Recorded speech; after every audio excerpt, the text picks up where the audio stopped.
So I took 11 here and 13 over here, and number 7 I'm going to color.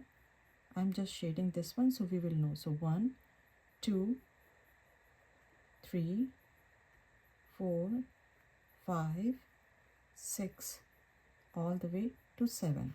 Same thing I'm going to do this side.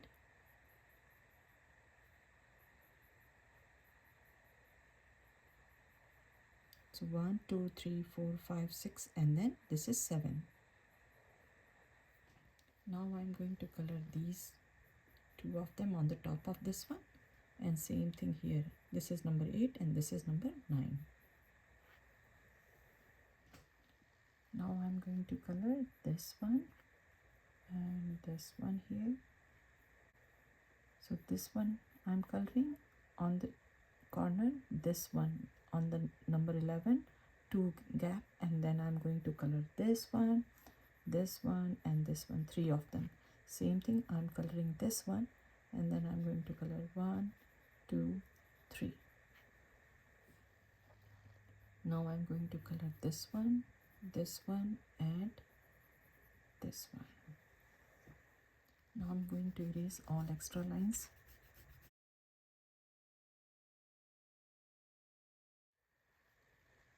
So next to this one, this I will make it cross here.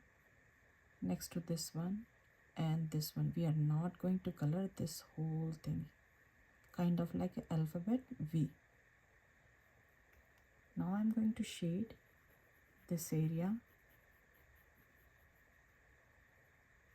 this one,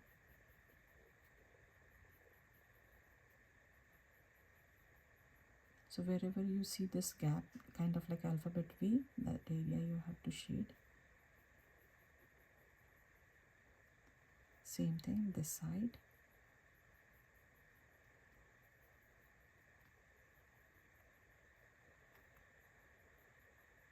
This one we are not going to shade over here, we will shade only here.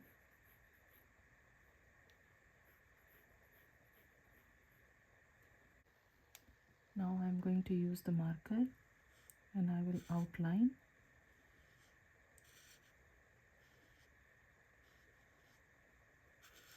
So this area I'm not going to color, but other than that, everything I'm going to color red.